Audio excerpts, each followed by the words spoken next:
So, just for those viewers, here's a sneak preview of round 2.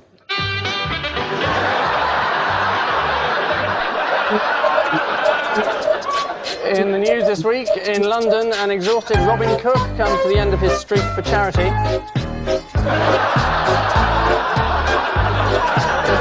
The Queen Mother suspects that Prince Charles may have had something to do with the disappearance of her favourite ascot hat. And after a cockpit error over Salisbury, Flight Lieutenant Simpkins tries to retrieve his Sidewinder missile.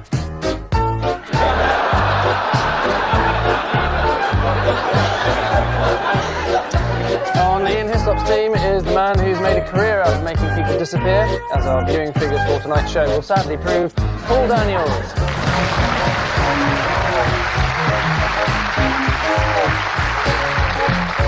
And with Paul Murphy tonight is a spin doctor who's spent years attempting to raise the profile of Labour Chancellor, whatever his name is, Charlie Whelan. Round 1 features stories from the news. Hope that doesn't come too much of a shock. Paul and Charlie. That's Robin Cook saying hello, people. That's John Simpson, famous BBC reporter. That's Alistair Campbell, spin doctor for the Labour Party. That was Alistair Campbell.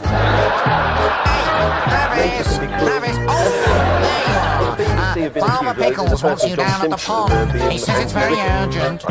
John Simpson is alleged, yes, to have a certain perverse bias. Well, he's sitting in Belgrade with a bit of a problem.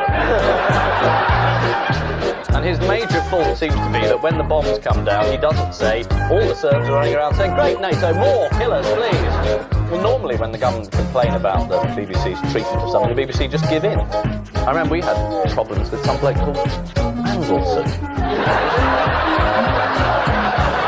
I mean, for example, last year, I couldn't have said Mandelson and worn a pink shirt. No.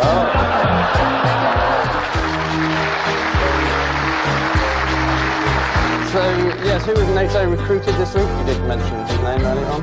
Robin Cook. I think he's been there for a while, actually, Robin. But that is a name that I mentioned earlier on, though. Yes.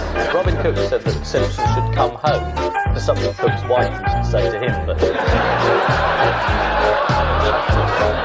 then the expression was actually full out, which is definitely...